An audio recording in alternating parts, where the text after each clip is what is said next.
भावेश गजपाल एक बार पुनः आपके साथ आपके अपने YouTube चैनल लक्ष्यविद भावेश गजपाल में।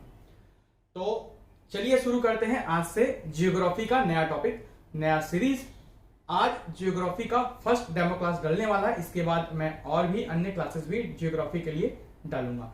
बेसिकली हम आज से चालू करने वाले हैं इंडियन जियोग्राफी, भारतीय भूगोल। ठीक है, तो भारतीय भूगोल के इस पहले क्लास को हम मैप वाइज समझेंगे। तो आज का हमारा जो टॉपिक है वो है भौगोलिक स्थिति एवं विस्तार, जियोग्राफी। आप इंडियन जीएस की संपूर्ण क्लासेस ज्वाइन करना चाहते हैं या संपूर्ण सीजीपीएससी प्री या सीजीपीएफ की क्लासेस ज्वाइन करना चाहते हैं तो दिए गए नंबर पर मुझे व्हाट्सएप करेंगे, तो वहां पर मैं डिटेल्स आपको प्रोवाइड कर दूंगा। आप आसान किस्तों में पे करके इन क्लासेस का लाभ ले सकते हैं, जिसमें आपको वीडियो, रिकॉर्डेड वीडियो, पीडीएफ और टेस्ट भी उपलब्ध कराए जाएंगे। तो भारत की भौगोलिक स्थिति और विस्तार को आज हम समझेंगे। चलिए देखते हैं। सबसे पहले तो वर्ष 2011 की जनगणना के अनुसार जो भारत की कुल जनसंख्या जो है वो 121 करोड़ है और भारत जो है विश्व में जनसंख्या के आधार पर दूसरा स्थान ग्रहण करता है, जो कि यहां पर मैंने इंडिकेट कर दिया है, चाइना के बाद, चीन के बाद। ठीक है, और विश्व की कुल जनसंख्या का 17.5% भारत में निवासरत है।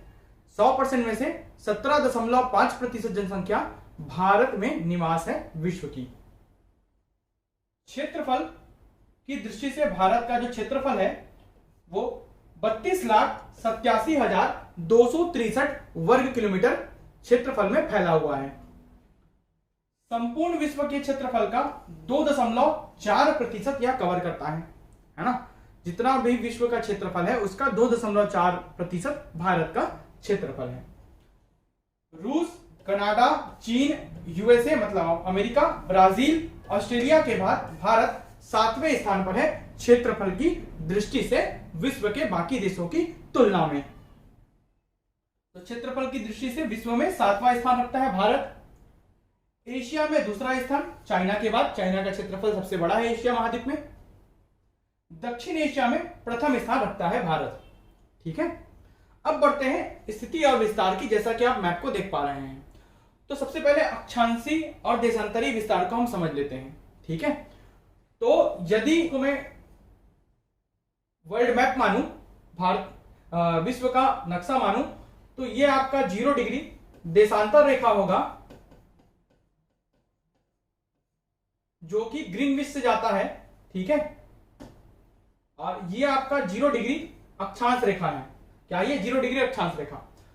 तो 0 डिग्री अक्षांश रेखा और 0 डिग्री देशांतर रेखा के सापेक्ष भारत की स्थिति जो है यहां पर है। मतलब कहां है? नॉर्थ ईस्ट, उत्तर पूर्व की दिशा में है। अक्षांश रेखा आड़ी रेखा के सापेक्ष अगर देखा जाए तो भारत है उत्तरी अक्षांश में, और देशांतर रेखा 0 डिग्री देशांतर रेखा के सापेक्ष अगर देखा जाए तो भारत है पूर्वी देशांतर में। देशांतर रेखा में किधर? पूर्व के साइड, इधर, यहां से ऐसे जा रहे हैं। ठीक है, तो इस प्रकार जब भी अक्षांश रेखा की बात करेंगे तो भारत की अक्षांश रेखा होगी उत्तरी अक्षांश, और जब भी देशांतर रेखा की बात करेंगे तो भारत की स्थिति होगी पूर्वी देशांतर। ठीक है, तो उत्तरी अक्षांश से पूर्वी देशांतर में भारत की स्थिति एवं विस्तार होगा। ठीक है, चलिए इस 0 डिग्री जो अक्षांश रेखा है उसे हम भूमध्य रेखा भी कहते हैं, और उसे ही हम विषुवत रेखा भी कहते हैं, क्योंकि सूर्य की किरणें सीधी लंबवत उसी वहीं पर पड़ती हैं, विषुवत पड़ती हैं, इसलिए वो विषुवत रेखा भी कहलाती है। भूमि के मध्य पर है इसलिए भूमध्य रेखा, और उसी के सापेक्ष आपका कटिबंध बटे होते हैं। उष्ण कटिबंध, उपोष्ण कटिबंध, शीत कटिबंध, ये सभी कटिबंधों में इस भूमध्य रेखा के सापेक्ष ही विभाजित होता है। ऊपर की ओर जाएंगे तो उष्ण, नीचे उष्ण।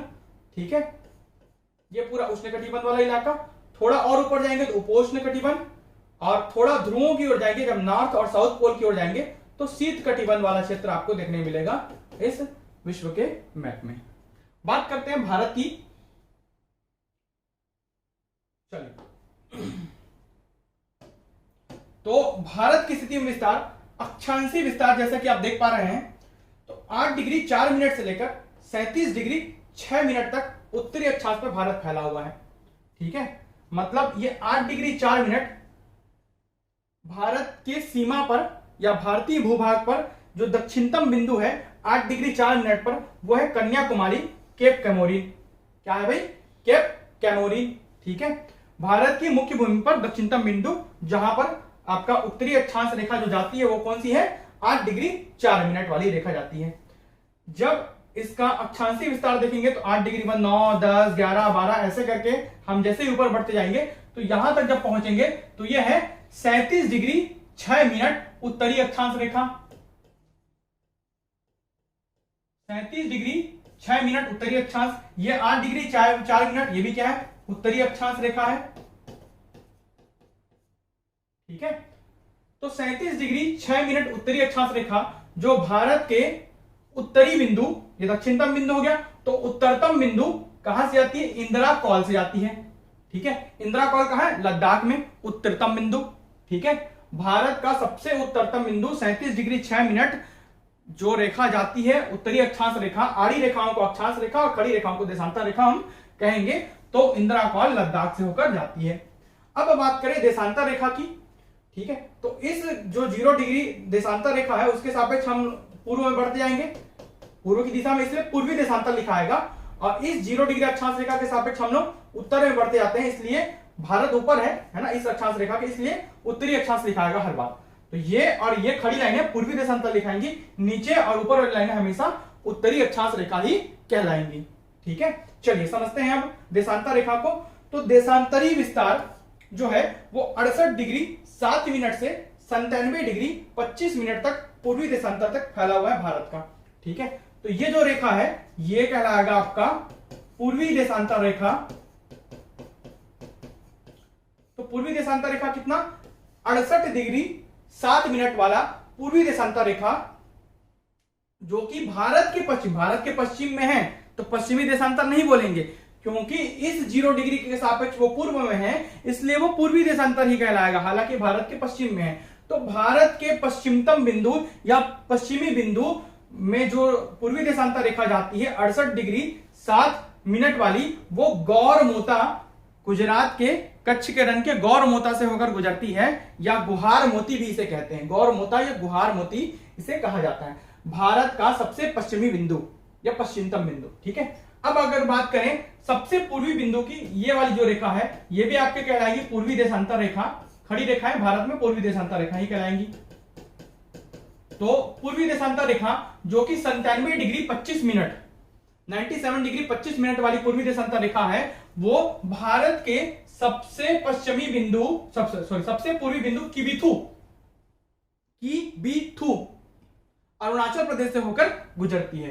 तो देशांतरी विस्तार है गौरमोता से लेकर अरुणाचल प्रदेश के किबिथु तक, और अक्षांशीय विस्तार है केप कैमोरिन कन्याकुमारी से लेकर इंदिरा कॉल लद्दाख तक। ठीक है। यह हो गया भारत की स्थिति एवं विस्तार। जैसा कि आप देख पा रहे हैं पूर्व से पश्चिम का विस्तार है 2933 किलोमीटर, मतलब इस बिंदु से लेकर इस बिंदु तक का विस्तार है 2933 किलोमीटर, और उत्तर से दक्षिण तक का जो विस्तार है वो है 3214 किलोमीटर। कितना? 3214 किलोमीटर। मतलब हमारा अक्षांशीय विस्तार ज्यादा है एज कंपेयर टू देशांतरी विस्तार। ठीक है। चलिए बढ़ते हैं आगे। जैसा कि मैंने बताया था कि पूर्वी बिंदु किबिथु अरुणाचल प्रदेश में है भारत का, 97 डिग्री 25 मिनट पूर्वी देशांतर रेखा जहां से जाती है। पश्चिमी बिंदु गौरमोता या गुहारमोती गुजरात कच्छ के रण में 68 डिग्री 7 मिनट पूर्वी देशांतर रेखा यहां से जाती है। उत्तरी बिंदु Indira call Ladakh 37 degree 6 minute उत्तरी अक्षांश रेखा यहां से जाती है। मुख्य भूभाग पर दक्षिणी बिंदु Cape Comorin Kanyakumari Tamil Nadu 8 degree 4 minute उत्तरी अक्षांश रेखा यहां से जाती है। यह मुख्य भूभाग पर क्यों लिखा है?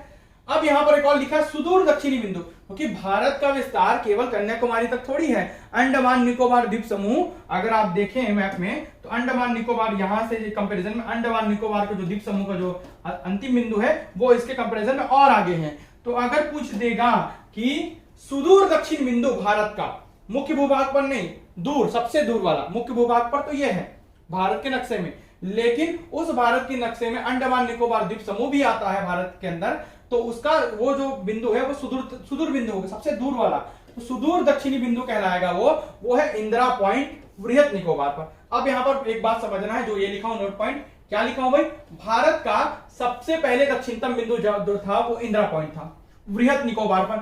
इसे ग्रेट निकोबार, हिंदी में वृहद निकोबार हम कहेंगे, 6 डिग्री 4-5 मिनट पर। ठीक है, पूर्व नाम इसका पहले नाम था पिग्मेलियन पॉइंट या ला हिचिंग, इसी को कहते थे। जब 26 दिसंबर 2004 को यहां सुनामी आई तो उसके कारण यह पॉइंट नष्ट हो गया, डूब गया। ठीक है, इंदिरा पॉइंट वृहद निकोबार अब नष्ट हो चुका है, लेकिन इसके अलावा 6 डिग्री 8 मिनट पर ग्रेट निकोबार पर हमारा एक नया वृहद निकोबार पर या ग्रेट निकोबार पर ही हमारा सुदूर दक्षिण बिंदु है। इसलिए जब भी हम सुदूर दक्षिण बिंदु की बात करेंगे तो वो बात करेंगे वृहद निकोबार पर या ग्रेट निकोबार पर ही। चलिए अब हम बात करते हैं तटीय सीमा रेखा की। तो भारत की तटीय सीमा रेखा जो है लगभग 22,716.6 किलोमीटर फैली हुई है। तटीय सीमा कहने का मतलब है यहां पर पूरी कुल सीमा, भारत की सीमा जिसमें द्वीप और जलीय सीमा, स्थलीय सीमा भी शामिल है। इसमें लक्षद्वीप भी की सीमाएं और अंडमान निकोबार द्वीप समूह की भी सीमाएं शामिल है। कुल सीमा जो है उसकी लंबाई है 22,716.6 किलोमीटर। अगर हम बात करें थल सीमा की या स्थलीय सीमा की तो इसकी कुल लंबाई 15,200 किलोमीटर है लगभग, अप्रोक्सीमेट। मतलब ये जो निचला वाला हिस्सा है, जो त्रिकोणा वाला हिस्सा जिसे प्रायद्वीपीय भारत का पठार वाला हिस्सा मानते हैं, ये 3 ओर से समुद्रों से घिरा है। निचला वाला हिस्सा, दक्षिणी हिस्सा है ना, तो इसको छोड़कर जो ऊपरी हिस्सा है ना, ये स्थलीय सीमा कहलाती है। तो स्थलीय सीमा की ऊपरी वाली सीमा की लंबाई कितनी है, 15,200 किलोमीटर। ठीक है, जबकि अगर हम जलीय सीमा की लंबाई बात करें, है ना, तो ये लगभग आपकी अप्रोक्सीमेट है 6,000 किलोमीटर। कितनी है, 6,000 किलोमीटर। अब इसके अलावा हमारे पास इधर है लक्षद्वीप और इधर है आपका अंडमान निकोबार द्वीप समूह। तो द्वीपीय सीमा की बात करें तो 1,516.6 किलोमीटर इसकी द्वीपीय सीमा है। कितनी, 1,516.6 किलोमीटर, है ना। तो जब इन दोनों को आप जोड़ देंगे, किसको किसको भाई, आप जलीय सीमा और द्वीपीय सीमा को, तो समुद्र तटीय रेखा की कुल लंबाई निकल जाएगी। मतलब हमारे पास जो समुद्र के तटीय रेखा है जो मुख्य भूभाग पर है और जो द्वीपों के चारों ओर है, ठीक है, लक्षद्वीप और अंडमान निकोबार द्वीप समूह और छोटे छोटे और अन्य द्वीप, है ना, तो उसकी कुल लंबाई आपकी निकल जाएगी 7,516.6 किलोमीटर। और जब आप इस 15,200 और 7,516 को जोड़ेंगे तो आपको यही आएगा 22,716.6 किलोमीटर कुल तटीय रेखा की लंबाई आपको निकल जाएगी। इस प्रकार से ये सीमाएं बटी हुई है, आप इसे अच्छे से याद कर लेंगे। बढ़ते हैं आगे। अब हम देखते हैं, 2 रेखाओं को तो मैंने आपको अच्छे से समझा दिया, है ना, अक्षांशीय और देशांतरी रेखाएं। अब इन अक्षांशीय और देशांतरी रेखाओं में और अन्य वैरायटी होते हैं, उसको समझते हैं। तो सबसे पहले हम देखते हैं कर्क रेखा, ट्रॉपिक ऑफ कैंसर या कैंसर लाइन, ठीक है, जिसे हम 23.5 डिग्री उत्तरी अक्षांश रेखा कहते हैं। वर्ल्ड मैप में 0 डिग्री अक्षांश रेखा के जब 23.5 डिग्री उत्तर में जाएंगे, नॉर्थ में, ठीक है, और जब 23.5 डिग्री दक्षिण में जाएंगे इस मध्य रेखा के साउथ में, तो ये जो रेखा है 23.5 डिग्री उत्तर में जा रहे हैं तो उत्तरी अक्षांश, दक्षिण में जाएंगे तो दक्षिणी अक्षांश। ये दक्षिणी अक्षांश होगा, ये उत्तरी अक्षांश होगा। ठीक है, तो ये जो उत्तरी अक्षांश है ना, इसको हम बोल देते हैं कर्क रेखा, कैंसर लाइन, और इसको हम बोल देते हैं मकर रेखा, दक्षिण वाले को। ठीक है, इस प्रकार जो 23.5 डिग्री उत्तरी अक्षांश, उत्तर में इसलिए उत्तरी अक्षांश होगा, वो कर्क रेखा कहलाती है, उसका नाम दे दिए हैं। और जो 23.5 डिग्री दक्षिण में है उसका नाम हम दे दिए मकर रेखा। हमारे साइड जो पड़ता है, क्योंकि भारत कर्क रेखा पर स्थित है, इसलिए कर्क रेखा वाला भारत से होकर गुजरता है। तो कर्क रेखा, ट्रॉपिक ऑफ कैंसर, जिसे हम 23.5 डिग्री उत्तरी अक्षांश रेखा भी कहते हैं, देश के लगभग मध्य भाग से 8 राज्यों से होकर गुजरती है। कितने राज्यों से, 8 राज्यों से। कौन कौन से, गुजरात, राजस्थान, मध्य प्रदेश, छत्तीसगढ़, झारखंड के रांची, जो फेमस है, पूछता है बार बार, इसलिए रांची स्पेसिफाइड कर दिया गया है, पश्चिम बंगाल, त्रिपुरा एवं मिजोरम, इन 8 राज्यों से होकर गुजरती है। ठीक है, साथ ही हमारे पड़ोसी देश बांग्लादेश से होकर भी गुजरती है। ओके, चलिए अब बात करते हैं इस कर्क रेखा पर क्या प्रभाव पड़ता है कर्क रेखा होने के कारण। तो 23.5 डिग्री उत्तरी अक्षांश एवं दक्षिणी अक्षांश के मध्य उष्णकटिबंधीय क्षेत्र या ट्रॉपिकल रीजन का विस्तार है। इसी के आसपास उष्णकटिबंधीय क्षेत्र आते हैं, बताया था। ठीक है, ऊपर जाओगे तो ये वाला मध्य हिस्सा उष्ण कटिबंध, फिर उपोष्ण कटिबंध, फिर शीत कटिबंध, शीतोष्ण रहता है थोड़ा सा बीच में, शीत शीतोष्ण, शीत उष्ण को शीतोष्ण बोल देंगे, आधा शीत आधा उष्ण, उपोष्ण थोड़ा सा उष्ण है ना, उष्ण कटिबंधी मतलब प्योर गर्मी, और उपोष्ण मतलब थोड़ा सा कम, उसके बाद शीत उष्ण आ जाएगा, उसके बाद शीत कटिबंध आ जाएगा मतलब ध्रुवों पर। ठीक है, तो ऐसे कटिबंध में चेंजेस होते रहते हैं। तो यहीं पर आपका उष्ण कटिबंधी क्षेत्र पड़ता है, इसी कर्क रेखा के आसपास के क्षेत्र। ठीक है, इसलिए कर्क रेखा का महत्व है। कर्क रेखा को हम अगर भारत के नक्शे में समझें तो सबसे पहले वो जाता है गुजरात से,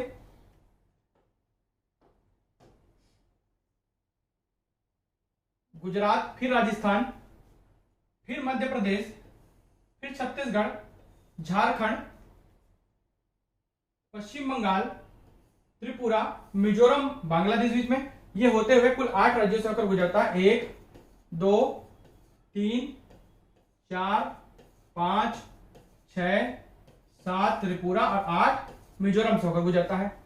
इसके नीचे पूरा उष्ण कटिबंध आएगा, इसके ऊपर जो है उप उष्ण कटिबंध, क्योंकि इधर हिमालय है और थोड़ा थोड़ा जैसे ही कर्क रेखा से भूमध्य रेखा से दूर की ओर जाओगे ना तो ठंडी बढ़ेगी, दूर होते जाओगे तो कर्क रेखा के आसपास भूमध्य रेखा के आसपास के क्षेत्र में आपका गर्मी ज्यादा रहेगा। भूमध्य रेखा के क्षेत्र में गर्मी इसलिए रहेगा क्योंकि सूर्य की किरणें सीधी लंबवत भूमध्य रेखा पर पड़ती हैं।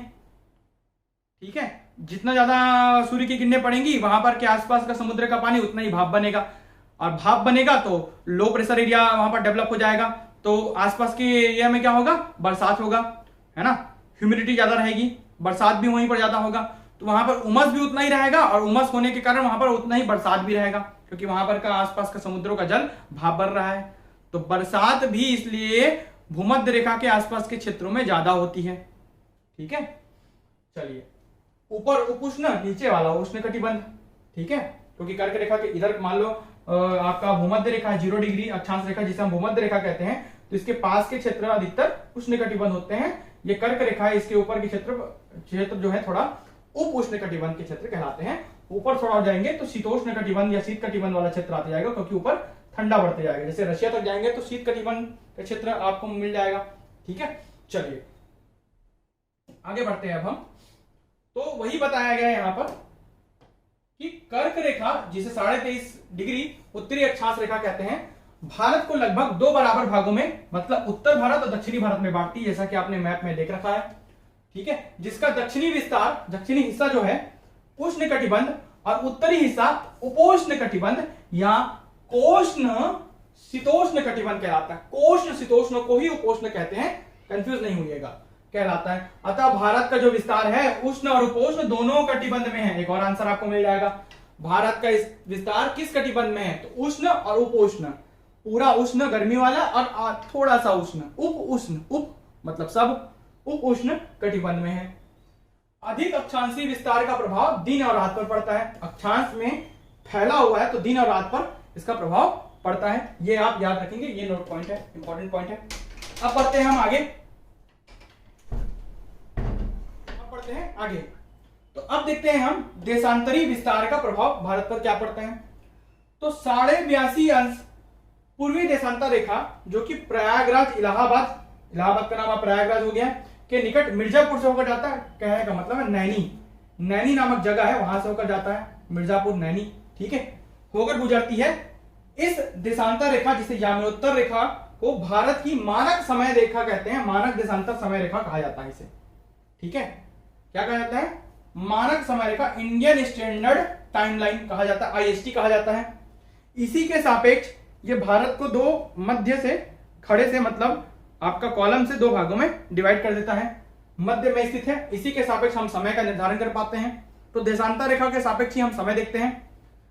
ठीक है, वर्ल्ड मैप में ये 0 डिग्री देशांतर रेखा जो कि ग्रीनविच से होकर जाती है, इसके सापेक्ष भारत अगर यहां पर है तो भारत के मध्य से जो जाती रेखा 82.5 अंश, ठीक है, खड़ी रेखा, तो खड़ी रेखा इसलिए पूर्वी देशांतर रेखा, तो 82.5 अंश पूर्वी देशांतर रेखा को हम इंडियन स्टैंडर्ड टाइमलाइन कहेंगे, आईएसटी, मतलब भारतीय मानक समय रेखा इसे कहा जाएगा। ये जो भारत के ना 5 राज्यों से होकर गुजरती है, उन 5 राज्यों के नाम है उत्तर प्रदेश, मध्य प्रदेश, छत्तीसगढ़, उड़ीसा और आंध्र प्रदेश, इन 5 राज्यों से होकर गुजरती है। ठीक है,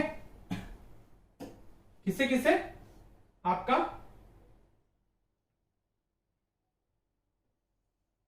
उत्तर प्रदेश, मध्य प्रदेश, छत्तीसगढ़, उड़ीसा और आंध्र प्रदेश। 1 2 3 4 5, इन 5 राज्यों से 82.5 अंश, ठीक है, इंडियन स्टैंडर्ड टाइमलाइन IST या भारतीय मानक समय रेखा होकर गुजरती है। इसी के सापेक्ष हम समय की गणना करते हैं। ठीक है, अगर यहीं पर से यहां पर से कोई रेखा जाती है, उसके सापेक्ष समय की गणना करते हैं, तो इन वालों को, ये इन कोने पर रहने वालों को, मतलब पूर्वी सीमा पर, उत्तर पूर्वी सीमा पर रहने वाले लोगों को गलत समय से होता है ना। मगर अगर और कहीं से जाती, उसके सापेक्ष अगर समय की गणना करते तो फिर गलत समय से होता, टाइम का बहुत डिफरेंस आ जाता। इसलिए इसको मध्य भाग को माना गया है इंडियन स्टैंडर्ड टाइमलाइन, यहीं से आपका समय की गणना की जाती है। ठीक है, चलिए अब ये ग्रीनविच से कितना आगे है ये देखते हैं हम। तो जो भारतीय मानक समय रेखा है, मतलब इंडियन स्टैंडर्ड टाइमलाइन है, IST है, इसे हम 82.5 अंश क्या बोलते हैं, पूर्वी देशांतर रेखा कहते हैं। वो ग्रीनविच माध्य समय या ग्रीनविच मीन टाइम, GMT, ये जो है 0 डिग्री देशांतर रेखा जो ग्रीनविच जाती है, इसे हम कह सकते हैं ग्रीनविच मीन टाइम। ठीक है, इसके कंपैरिजन में जो हमारा IST है वो कितना आगे दिख रहा है, मतलब इसके सापेक्ष पूर्व में है, पूर्व आगे होगा, पश्चिम में रहता तो हमारा देश पीछे रहता, समय इस समय से पीछे रहता, हम पूर्व में, इसलिए हम उस समय से आगे हैं। तो कितना आगे है हमारा जो 82.5 अंश IST है वो 5.5 घंटा आगे है। कितने घंटे? 5 घंटे 30 मिनट आगे है इस 0 डिग्री देशांतर रेखा के सापेक्ष। मतलब 0 डिग्री देशांतर रेखा या ग्रीनविच मीन टाइम के सापेक्ष हमारा जो IST है वो +5:30 आगे है, 5.5 घंटा आगे है। इसलिए जब भी आप 4 महानगरों के लिए टाइम आप सेट करेंगे, आज फोन खोलकर आप अपना देखिएगा, उसमें लिखा रहता है +5:30, वही सेट करते हैं। चाहे आप दिल्ली से सेट करें, कोलकाता से सेट करें, चेन्नई से सेट करें या मुंबई सेट करें, इन 4 महानगरों के सापेक्ष जब आप टाइम सेट करते हैं तो सब में लिखा रहता है +5:30। अधिकतर दिल्ली का ही लोग सेट करते हैं। ठीक है, 5.5 घंटा उससे आगे है इसलिए। ठीक है, चलिए अब आगे बढ़ते हैं। अब देखते हैं हम भारत के तट, लंबाई किलोमीटर में यहां पर आपको दिखाई गई है। तो भारत के तटीय रेखाओं को हम समझ लेते हैं। तो सबसे पहले कच्छ का तट, जिसे काठियावाड़ तट कहते हैं। ठीक है, ये जो तट है आपका, ठीक है, ये आपका कहलाएगा काठियावाड़ तट। ठीक है, इसको मैं हाईलाइट कर देता हूं। ये तो सबसे लंबा तट यही है भारत का, 1214 किलोमीटर लगभग। ठीक है, सबसे लंबा तट काठियावाड़ तट गुजरात में। उसके बाद आता है उत्तरी सरकार तट, 973.70 किलोमीटर। तो उत्तरी सरकार तट आपका ये दिख रहा है, सरकार तट, उत्तरी सरकार तट ये आपका। ठीक है, ये दूसरे नंबर का तट है। तीसरी जो लंबाई में तट है वो है कोरोमंडल तट, 960 किलोमीटर। ये यहां पर आपका आएगा तमिलनाडु में। ठीक है, ये थोड़ा सा उड़ीसा, उत्तरी सरकार तट, थोड़ा सा पूरा आंध्र प्रदेश और लगभग उड़ीसा आधा, है ना, उत्तरी सरकार तट आएगा। कोरोमंडल तट जो कि 960 किलोमीटर लंबा है, तमिलनाडु में। कोंकण तट 753 किलोमीटर लंबा है, यह आपका यहां आएगा, महाराष्ट्र और गोवा। ठीक है, महाराष्ट्र के हिस्से और गोवा का कुछ 100 किलोमीटर वाला हिस्सा। मालाबार तट 569 किलोमीटर लंबा है, ये आपका केरल का जो तट है उसे हम मालाबार तट कहेंगे, है ना। उत्कल तट 476 किलोमीटर लंबा, उत्कल मतलब उड़ीसा। ठीक है, तो उड़ीसा वाला जो तट है वो उत्कल तट कहलाएगा। ठीक है, इसके बाद कोनार तट या कन्नड़ तट। ठीक है, कन्नड़ मतलब कौन सा वाला हिस्सा? कर्नाटका वाला। तो कर्नाटक में जो तट है वो कहलाएगा आपका कोनार तट, 208 किलोमीटर लंबा। और अंत में आता है वेंगा तट, मतलब दीघा सीमा पर जो वेंगा तट है जो कि पश्चिम बंगाल में है, ये आपका आएगा 8वें नंबर पर, वेंगा तट। ठीक है, तो पहला नंबर पे आपका काठियावाड़ा, दूसरा उत्तरी सरकार, तीसरा कोरोमंडल। ठीक है, चौथा आपका कोंकण तट। पांचवा आपका आएगा मालाबार, छठवें में आपका उत्कल तट, सातवें में आपका आएगा कोणार्क तट, और आठवें में आपका आएगा वेंगा तट या दीघा सीमा। ये 8 कुल तट है भारत के प्रमुख, लंबाई के हिसाब से ये जमा दिया गया है। ठीक है, चलिए आगे बढ़ते हैं। अब देखते हैं हम कौन कौन से देश के साथ किस किस राज्यों की सीमाएं लगती हैं। ठीक है, हमारे भारत के नक्शे पे तो देश सीमा पर अवस्थित भारतीय राज्य और उनकी लंबाई किलोमीटर में दे दी गई है, कितने किलोमीटर तक वो सीमा बनाती है। ठीक है, तो ये भी आपका जमा हुआ है, हायर टू लोअर। ठीक है, सबसे ज्यादा या सबसे लंबी जो सीमा बनाती है वो बांग्लादेश के साथ बनाती है। ठीक है, हमारे देश की जो अंतरराष्ट्रीय सीमा है, अन्य राष्ट्रों के साथ या अन्य देशों के साथ जो सीमा है वो सबसे ज्यादा लंबी सीमा है बांग्लादेश के साथ। लगभग 4096 किलोमीटर लंबा हमारी सीमा है बांग्लादेश के साथ, और ये 5 राज्यों से लगती है भारत के, पश्चिम बंगाल, असम, मेघालय, त्रिपुरा और मिजोरम, इन 5 राज्यों से लगती है। ठीक है, ये जो सीमा है पश्चिम बंगाल, असम, मेघालय, त्रिपुरा और मिजोरम। ठीक है, नक्शे में बात करें तो पहला पश्चिम बंगाल, दूसरा असम, यह है आपका मेघालय, त्रिपुरा और ये मिजोरम, 5 राज्य। सबसे लंबी सीमा चीन की सीमा की बात करें, जो चीन से हमारी सीमा रेखा लगती है भारत की, वो है 5 राज्यों से लगती है, लगभग 3488 किलोमीटर लंबी। लद्दाख जो अभी केंद्र शासित प्रदेश है, हिमाचल प्रदेश, उत्तराखंड, सिक्किम, अरुणाचल प्रदेश, कहां से लेकर लद्दाख से लेकर बीच में नेपाल आ गया, सिक्किम, बीच में भूटान आ गया, अरुणाचल प्रदेश तक। ठीक है, तो यहां पर जो सीमा रेखा लगती है वो 5 राज्यों से, लद्दाख, हिमाचल प्रदेश, उत्तराखंड, सिक्किम, अरुणाचल प्रदेश, इन 5 राज्यों से चीन के साथ हम सीमा रेखा साझा करते हैं। पाकिस्तान, तो पाकिस्तान से जो भारत की जो सीमा रेखा लगती है वो 5 राज्यों से होकर लगती है और लगभग 3323 किलोमीटर लंबी है। गुजरात, राजस्थान, पंजाब, जम्मू कश्मीर और लद्दाख। ठीक है, तो गुजरात, राजस्थान, पंजाब, जम्मू कश्मीर और लद्दाख तक 1 2 3 4 और ये 5 राज्य, 5 राज्यों के साथ हम पाकिस्तान से भी सीमा शेयर करते हैं। इसके बाद हम बात करें नेपाल, तो नेपाल से भी हमारे 5 राज्यों की सीमा लगती है, उत्तराखंड, उत्तर प्रदेश, बिहार, सिक्किम, पश्चिम बंगाल, 1751 किलोमीटर लंबी। उत्तराखंड, सिक्किम, पश्चिम बिहार है ना, और यहीं पर आपका पश्चिम बंगाल और साथ ही साथ हमारा उत्तर प्रदेश, 5वां। इन 5 राज्यों की सीमा जो लगती है वो नेपाल से लगती है। बात करें म्यांमार की, तो म्यांमार से भारत के 4 राज्यों की सीमा लगती है, अरुणाचल प्रदेश, नागालैंड, मणिपुर, मिजोरम, 1643 किलोमीटर लंबी। अराकान योमा की यहां पर पहाड़ियां हैं, वो यहां पर की उत्तरी सीमा पूर्वी सीमा का निर्माण करती है। अरुणाचल प्रदेश, नागालैंड, मणिपुर और मिजोरम।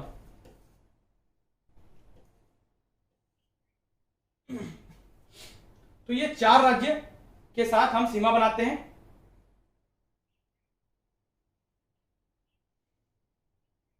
तो इन 4 राज्यों के साथ म्यांमार की सीमा लगती है। आगे बढ़ते हैं, भूटान।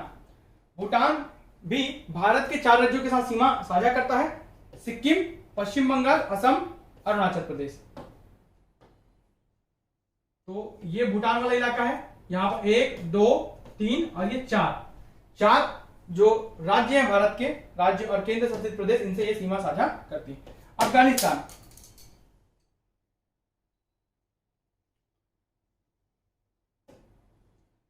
चलिए अब हम बात करते हैं अफगानिस्तान की। तो अफगानिस्तान के साथ केवल एक राज्य या कहें तो केंद्र शासित प्रदेश, उसकी सीमा साझा होती है यहां पर वाली, केवल एक, कौन सा, लद्दाख। तो लद्दाख राज्य या केंद्र शासित प्रदेश की सीमा अफगानिस्तान के साथ साझा होती है। सबसे छोटी सीमा अफगानिस्तान के साथ है 106 किलोमीटर की सीमा। सबसे बड़ी सीमा है बांग्लादेश के साथ 4096 किलोमीटर की सीमा।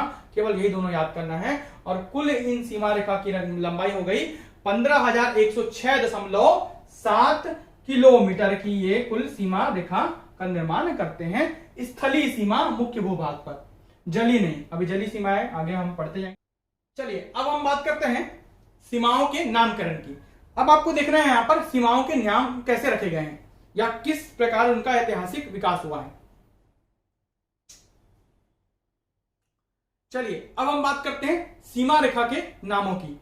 तो सीमाओं के नाम किसने निर्धारित किए और कैसे निर्धारित किए गए, ये मैं आपको डिटेल में बताने वाला हूं। इससे प्रश्न आते हैं। सबसे पहले हम बात करते हैं पाकिस्तान और राजस्थान पंजाब, मतलब भारत के मध्य सीमा की। तो इसे कहा जाता है रेड क्लिफ रेखा। क्या कहा जाता है, रेड क्लिफ रेखा। बहुत बार पूछा गया है। बॉर्डर कमीशन के द्वारा यह बनाया गया।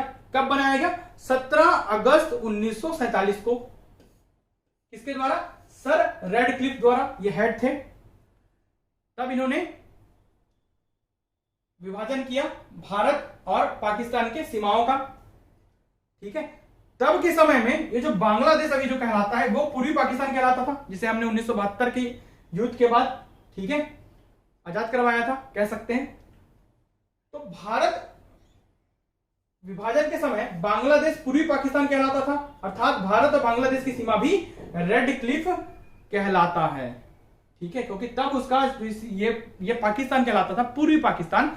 तो इसकी सीमा को भी रेड क्लिफ रेखा ही कहेंगे, क्योंकि रेड क्लिफ ने पाकिस्तान और भारत के बीच सीमाओं का विभाजन किया था। ठीक है, तो देख लेते हैं मैप पर। तो यहां से लेकर जो सीमा है,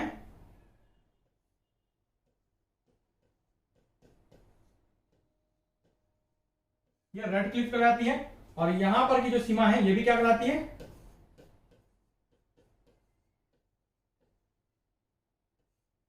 रेड क्लिफ कहलाती है। ठीक है, चलिए अब बात करते हैं आगे।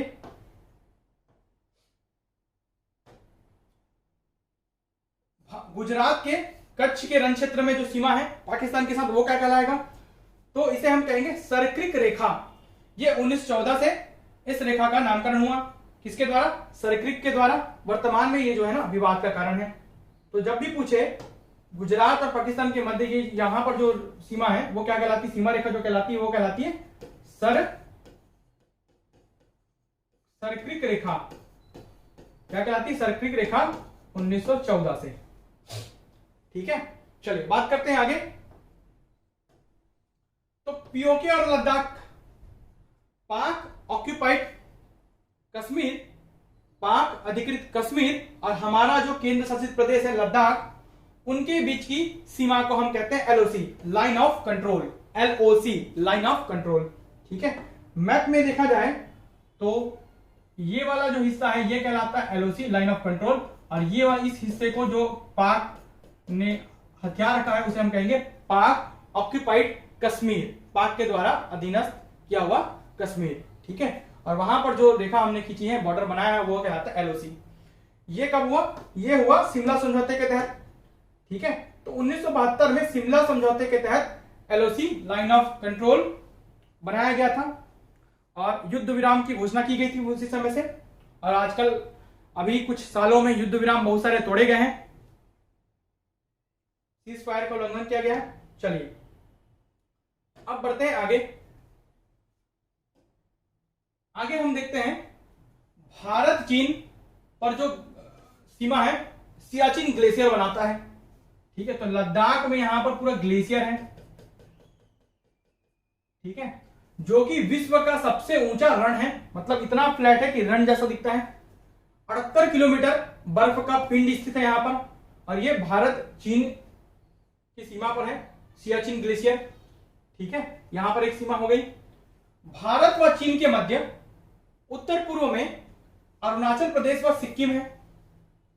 ठीक है, तो अरुणाचल प्रदेश और सिक्किम के मध्य भारत जो है, भारत के अरुणाचल प्रदेश और सिक्किम चीन के साथ जो सीमा बनाता है उसे हम कहते हैं मैकमोहन रेखा। यह भी शिमला समझौते के तहत हुआ। कब हुआ? 27 अप्रैल 1914 को शिमला में समझौता हुआ, जहां पर हेनरी मैकमोहन की अध्यक्षता में मैकमोहन रेखा को सीमा बनाया गया भारत और चीन के मध्य। तो ये जो क्षेत्र है ये क्या कहलाता है? मैकमोहन रेखा।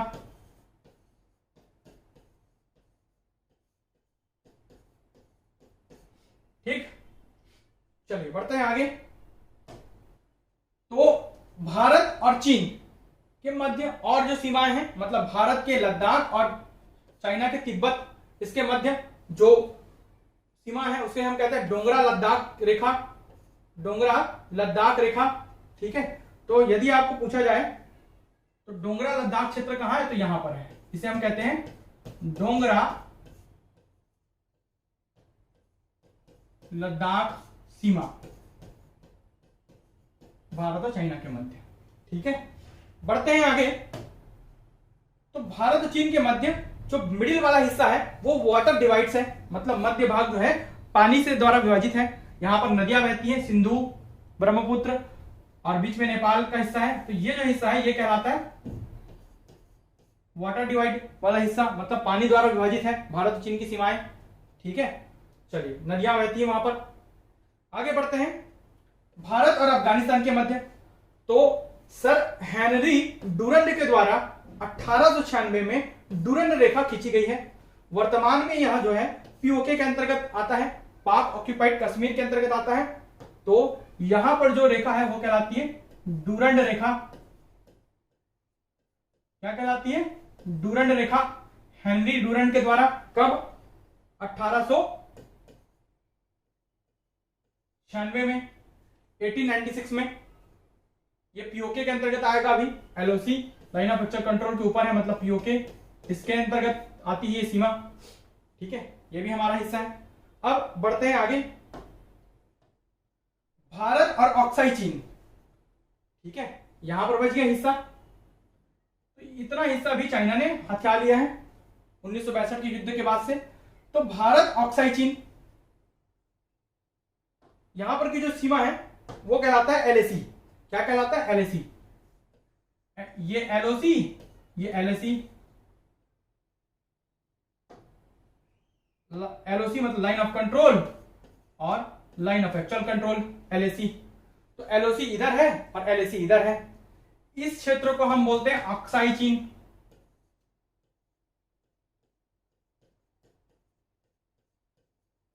चीन के द्वारा हथियाया गया हिस्सा 1962 में। क्या हुआ था जब 1962 में युद्ध हुआ था ना, तो युद्ध के खत्म होते तक चाइनीज जो सेना थी, चीनियों की जो सेना थी, वो भारत में इस हिस्से तक प्रवेश कर चुकी थी, ठीक है। और भारतीय सेना यहां पर उनको रोकने में कामयाब हुई। ये युद्ध वहां पर खत्म हुआ। तो जितनी दूरी तक वो घुस गए थे, तो उस समय ये समझौता किया गया कि जितनी दूरी तक चीन के सेना यहां पर घुसी है वहीं पर से युद्ध को विराम दे दिया जाए। तो उन्होंने जहां तक अपनी सेना पहुंचा रखी थी उस क्षेत्र को हम कह देते हैं ऑक्साई चीन, ठीक है। चलिए आगे बढ़ते हैं। भारत और म्यांमार के बीच अराकान की पहाड़ियां हैं, ठीक है। हिमालय का हिस्सा है। हिमालय की पहाड़ियां जब इधर मुड़ जाती हैं तो इसे हम कह देते हैं अराकान योमा की पहाड़ियां। अराकान योमा की पहाड़ियां। यहां पर जो पूरी पर्वत श्रृंखला है वो भारत और म्यांमार के मध्य सीमा का निर्माण करती है, ठीक है। और यहीं पर आपको मिलेगा इरावती नदी घाटी। इरावती नदी घाटी वाला क्षेत्र, पर्वत है तो नदियां बहेंगी और घाटी भी आएगा। तो इरावती नदी घाटी का क्षेत्र है वहां पर। आगे बढ़ते हैं। अंतिम, तो अंतिम जो दो सीमाएं हैं भारत व श्रीलंका के मध्य, पाक जल संधि, ठीक है। मन्नार की खाड़ी भारत के साइड और पाक की खाड़ी श्रीलंका के साइड, इनके मध्य जो सीमाएं हैं उसे हम बोलते हैं पाक जल संधि, ठीक है। ये तो बता चुका हूं आपको बांग्लादेश वाला। भारत बांग्लादेश रेड क्लिफ रेखा ही कहलाएगी। सर्वाधिक अंतरराष्ट्रीय सीमा जो है भारत और बांग्लादेश के बीच है। सबसे लंबी जो सीमा है भारत और बांग्लादेश के बीच है रेड क्लिफ रेखा, याद रखिएगा। ये वाला बात करते हैं, मन्नार की खाड़ी और पाक की खाड़ी के मध्य वाला। ठीक है, तो आपको मैप में दिखाता हूं मैं। चलिए यहां समझते हैं, ये जो हिस्सा ये है मन्नार की खाड़ी,